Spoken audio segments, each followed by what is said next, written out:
senang sekali nih bisa kembali nemenin Anda semua. Halo. Kali ini kita mau coba selami lebih dalam satu teknik humor yang spesifik banget. Oke. Sumbernya dari bab 18 buku The Elements of Humor-nya Scott Dikkers. Nah, topiknya ini namanya misplaced focus. Fokus yang salah tempat ya? Betul, atau fokus yang salah tempat lah kita sebutnya gitu. Tujuannya apa? Ya biar Anda paham itu gimana sih cara kerjanya teknik ini.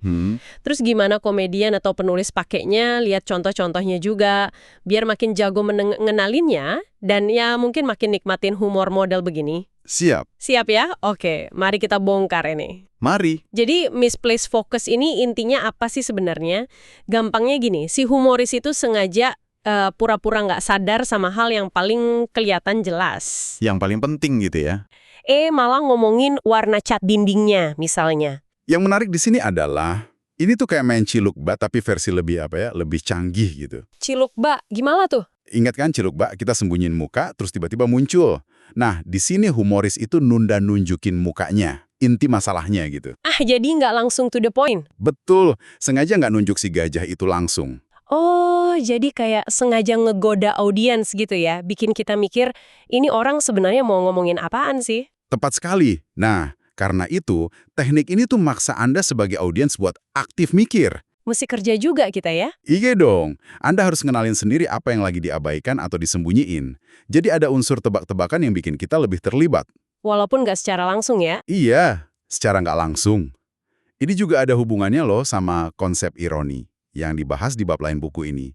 Ada gap kan antara yang diomongin sama kenyataannya. Oke, masuk akal. Nah, terus gimana cara kerjanya dalam praktek? Buku ini nyebutin beberapa cara nih. Salah satu yang paling umum, katanya sering banget di stand-up comedy, itu misdirection, pengalihan perhatian. Ya misdirection. Fokus kita digiring ke satu arah, punchline-nya malah belok ke arah lain sama sekali. Betul, itu struktur setup punchline klasik banget. Banyak yang pakai ini. Tapi ya itu, seperti yang disebut di buku juga, bisa jadi kayak pedang bermata dua. Maksudnya? Kalau pakainya kurang hati-hati atau keseringan, ya jadi klise, gampang ketebak gitu. Tantangannya ya bikin pengalihannya itu tetap kerasa seger, bikin kaget. Iya juga ya. Nah, selain pengalihan perhatian yang jelas di punchline itu, ada juga cara lain kayak pura-pura nggak sadar. Nah, ini yang tadi soal gajah di ruangan itu. Iya, contoh di buku tuh ada orang komenin lukisan, detail banget sejarah seninya, taunya itu lukisan pajangan murah di restoran Denny's. Iya. Atau yang mungkin lebih sering kita lihat, orang ngomong serius banget tapi ada sisa cabai nyelip di gigi gitu. Terus lawan bicaranya malah muji sepatunya. Nah, dan justru fokus yang salah itu yang bikin situasinya jadi lucu atau ironis. Kontrasnya ya? Betul. Humornya muncul dari kontras antara seriusnya omongan sama detail receh atau aneh yang sengaja atau pura-pura diabaikan. Ini nunjukin betapa absurdnya situasi kalau kita udah kehilangan perspektif. Terus ada lagi pura-pura lupa maksud atau pesan. Itu gimana tuh cara kerjanya? Kalau ini, si humorisnya seolah-olah nggak ngeh gitu sama niat atau pesan sebenarnya dari sesuatu. Padahal udah jelas banget. Oh, pura-pura polos itu. Iya, pura-pura polos atau salah paham. Justru dengan gitu, mereka bisa nonjolin pesan itu lebih tajam lagi. Misalnya nih ya, nanggepin aturan birokrasi yang nggak masuk akal pakai pertanyaan polos. Malah pertanyaan itu yang ngebongkar keanehan aturannya. Wah, cara halus buat nyindir ya. Bisa dibilang gitu, nggak langsung menggurui. Menarik. Dan ini nggak cuma buat di panggung atau lisan aja ya, di tulisan juga bisa. Bisa banget. Buku ini kasih contoh esai komedi tentang orang yang ngeluhin halaman rumahnya. Rumputnya liar lah, pagarnya rusak, detail banget. Tapi sama sekali nggak nyebut kalau rumahnya itu lagi kelelep banjir 20 kaki. Itu dia, fokusnya 100% salah tempat. Contoh ekstrem ya ini. Banget. Ini nunjukin gimana kalau kita ngabaikan hal paling penting, efek komedinya bisa jadi absolut banget. Nah, disinilah bagian yang menurut saya sangat menarik. Bab 18 ini nekenin banget kalau misplaced focus ini efektif buat topik sensitif. Betul. Topik politik, kontroversial. Kok bisa ya? Kayaknya malah berisiko nggak sih? Justru itu kekuatannya, teknik ini kerjanya kayak godaan, kayak tease yang dipanjangin gitu. Maksudnya gimana tuh, Tiz? Ya dia nggak langsung nunjuk inti masalah yang sensitif itu, tapi malah muter-muter, bahas aspek lain di sekitarnya yang mungkin lebih remeh atau absurd. Jadi kayak main ciluk baya tapi lebih lama. Oh, Ini ngebangun semacam ketegangan, ekspektasi. Audiens jadi mikir, kapan nih dia mau ngomongin isu utamanya? Jadi ini cara buat nyentil isu penting tanpa langsung bikin orang defensif di awal. Kurang lebih gitu. Secara psikologis, ini mirip efek jangan pikirkan gajah warna pink. Oh iya ya. Makin dilarang makin kepikiran. Nah, pas humoris sengaja ngabaikan isu besar, audiens malah jadi makin fokus mikirin itu. Otak kita kan otomatis ngisi kekosongan itu. Itu ada hubungannya sama konsep benign violation nggak sih? Yang disebut juga di buku, pelanggaran yang nggak berbahaya? Tepat sekali. Nyambung banget. Audiens ngerasa ada yang salah nih. Ada yang aneh dengan fokus si humoris ini, pelanggarannya. Tapi karena konteksnya humor, situasinya aman, nggak ngancam, ini benign-nya. Jadi kombinasi aneh tapi aman gitu ya? Iya. Kalau kita hubungkan ini dengan gambaran yang lebih besar, teknik ini jadi ampuh banget buat topik sensitif. Kenapa? Karena humoris bisa deketin isu itu tanpa langsung nyerang atau bikin audiens nutup diri. Atau lewat fokusnya yang sengaja dibelokin. Humorisnya kayak ngundang audiens buat mikir sendiri, nyadar sendiri kontrasnya. Dan ini seringkali lebih ngena daripada kritik langsung. Kan kalau kita nemu kesimpulan sendiri, biasanya lebih berkesan, lebih personal. Ini cara cerdas buat ngeritik tanpa bikin orang merasa digurui. Oke, biar lebih kebayang, kita lihat contoh nyata deh dari bab 18, mulai dari film Get Out. Get Out. Film bagus itu. Buku ini bilang humor horornya banyak datang dari fokus yang salah tempat. Misalnya, misteri utamanya, si McGuffin-nya kan disembunyi lumayan lama. Iya. Tapi contoh spesifiknya tuh karakter Rod, temennya si protagonis, si petugas TSA. Haha, iya, Rod. Karakter yang nyuri perhatian banget itu. Fokusnya kan emang meleset terus ya. Gimana tuh melesetnya? Dia bangga banget sama kerjanya di TSA, nganggapnya penting banget gitu. Terus dia punya teori sendiri yang ngaco soal kenapa orang kulit hitam pada hilang. Oh iya, dia mikir dijadiin budak seks kan ya? Betul.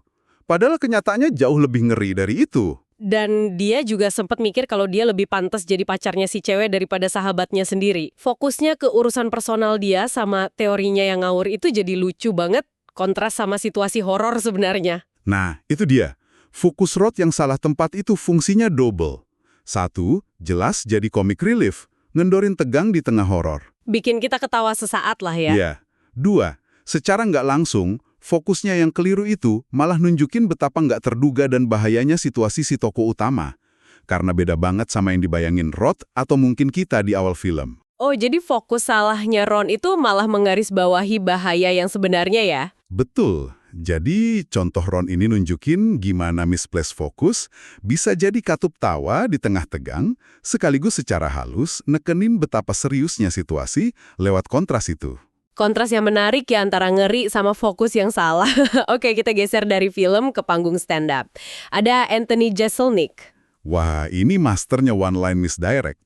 Disebut gitu ya di buku, master pengalihan perhatian satu baris. Iya, dia terkenal sama lelucon pendeknya yang punya twist pengalihan fokus yang tajam, kadang gelap.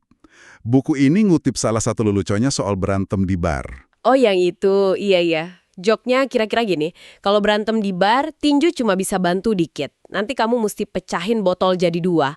Lawanmu bakal angkat tangan bilang, wow. Nah, kamu cuma bisa bilang, jangan bawa tinju ke pertarungan botol kaca, Bu. Itu dia, misplaced focus ala Jeselnik. Pengalihannya tiba-tiba banget. Dari kekerasan jadi soal ibu-ibu. Iya kan? Kita udah disiapin buat akhir cerita kekerasan di bar yang mungkin keren atau gimana gitu. Fokusnya dibanting ke situasi domestik yang absurd, melibatkan seorang ibu. Kejutan pengalihan fokus yang ekstrim itu yang bikin ketawa. Dia mainin ekspektasi kita banget. Cerdik sih caranya. Nah, dari yang modern, kita mundur jauh ke yang klasik. Ini contoh legendaris. Jonathan Swift, A Mother's Proposal. Ini klasik banget. Wajib tahu ini mah. Konteksnya kan dia mau nyuarain soal anak-anak kelaparan di Irlandia waktu itu. Tapi proposalnya, waduh. Proposalnya emang bikin merinding. Jadiin anak-anak miskin makanan buat orang kaya. Tapi disinilah jeniusnya misplaced fokusnya dia. Bukannya ngeratapin nasib anak-anak atau nyalahin pemerintah. Swift malah fokus ke resep masakan. Dia deskripsiin detail cara ngolah daging anak biar enak, ngitung untung ruginya. Kayak proposal bisnis biasa aja. Gila ya. Bener-bener fokus yang salah tempat level dewa ini sih. Betul banget. Dan justru karena dia fokus ke detail resep yang enak dan praktis itulah, ngerinya situasi kelaparan yang sebenarnya jadi kerasa berkali-kali lipat nusuknya. Jadi makin berasa gitu ya, ironinya. Jelas, Swift pakai ironi dan fokus yang salah tempat secara maksimal buat ngasih kritik sosial yang tajam banget soal ketidakpedulian sama kemiskinan. Efeknya jauh lebih mengguncang daripada sekedar nulis esai protes biasa. Pengabaian moral paling dasar demi fokus ke detail kuliner absurd itu luar biasa efektif. Contoh yang kuat banget emang. Oke, terakhir nih, kita lihat dari media satire modern, The Onion. Situs berita parodi favorit, mereka disebut sering banget pakai teknik ini. Ada beberapa contoh judul artikel mereka di buku. Iya, The Onion emang jagonya. Contoh pertama, Jeff Bezos bingung sadar dia habiskan seluruh obrolan mikirin cara mengotomatisasi orang yang lagi ngomong sama dia. Fokusnya jelas salah kan? Bukan ke isi obrolan penting, tapi ke obsesi teknologinya si Bezos. Betul.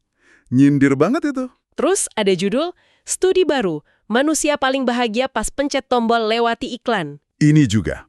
Fokusnya ke tindakan sepele mencet tombol, ngabaikan sumber bahagia manusia yang lebih dalam. Sindiran halus tapi kena banget ke budaya kita sekarang. Dan satu lagi, CIA sadar selama ini pakai stabilo hitam. Ini absurd. Fokus ke kesalahan birokrasi konyol, stabilo hitam, kan malah nutupin tulisan. Ngabaikan isu intelijen atau keamanan yang harusnya jadi fokus CIA. Jadi polanya mirip semua ya. The Onion ambil isu gede obsesi teknologi, iklan, birokrasi, tapi nyajiinnya fokus ke detail yang salah tempat, receh, atau aneh banget. Benar. Dan lewat fokus yang salah itulah, mereka sukses nyindir isu gedenya tanpa perlu khutbah. Mereka biarin keanehan detail yang dipilih itu ngebongkar masalah sebenarnya. Humor cerdas ya? Iya, humor cerdas yang ngandelin kita buat nangkep apa sih yang sebenarnya lagi disindir lewat fokus yang sengaja dimiringin itu? Oke deh, setelah kita bahas definisi, cara kerja, sama contoh-contoh tadi, kayaknya kita bisa tarik benang merahnya nih. Misplaced focus ini intinya soal mainin perspektif ya kan? Humornya muncul pas fokusnya digeser dari yang harusnya penting atau jelas ke sesuatu yang remeh, nggak nyambung, atau malah aneh. Bisa pura-pura nggak sadar, sengaja ngabaikan, atau sengaja ngalihin perhatian. Jadi, apa artinya semua ini buat Anda yang dengerin? Artinya, teknik ini tuh cara pinter buat bikin audiens mikir sambil ketawa. Betul. Dengan maksa kita ngenalin apa yang salah atau diabaikan sama si humoris, kita jadi lebih kritis sama situasi atau isu yang lagi diangkat. Dan sangat berguna buat isu sensitif. Tadi itu, bisa nyentil tanpa langsung bikin orang marah. Nah, itu dia. Jadi, bukan cuma buat lucu-lucuan ya. Jauh dari itu. Bisa jadi alat retorika yang kuat banget. Terus, ada pemikiran penutup mungkin? Ada nih. Mungkin bisa jadi bahan renungan buat Anda di rumah. Coba deh mulai sekarang lebih peka, perhatiin teknik misplaced focus ini di sekitar Anda. Di mana aja tuh misalnya? Ya di obrolan teman, di iklan, di berita yang serius, atau yang parodi, kayak di Onion tadi. Atau ya di komedi yang Anda tonton. Mungkin kita bakal kaget ya, ternyata sering banget dipakai. Betul. Anda mungkin akan kaget seberapa sering ini muncul. Dan ini menimbulkan pertanyaan penting. Apa tuh? Seberapa sering kita sendiri, sadar atau nggak sadar, pakai fokus yang salah tempat pas kita komunikasi? Wah. Pas kita milih nonjolin detail A, sambil ngabaikan isu B yang lebih gede, apa sih motivasi kita sebenarnya? Apa yang kita coba sembunyiin? Atau sebaliknya, apa yang mau kita tonjolin secara nggak langsung lewat pengalihan fokus itu? Pertanyaan yang dalam juga ya buat direnungin. Iya, mikirin itu bisa ngasih kita wawasan. Bukan cuma soal cara kerja humor, tapi juga soal cara kita ngomong, cara kita ngertiin cerita, dan bahkan mungkin cara kita lihat dunia. Semoga obrolan kita kali ini ngasih Anda kacamata barulah buat ngelihat salah satu elemen menarik di dunia humor ini. Sip, semoga bermanfaat ya buat Anda semua.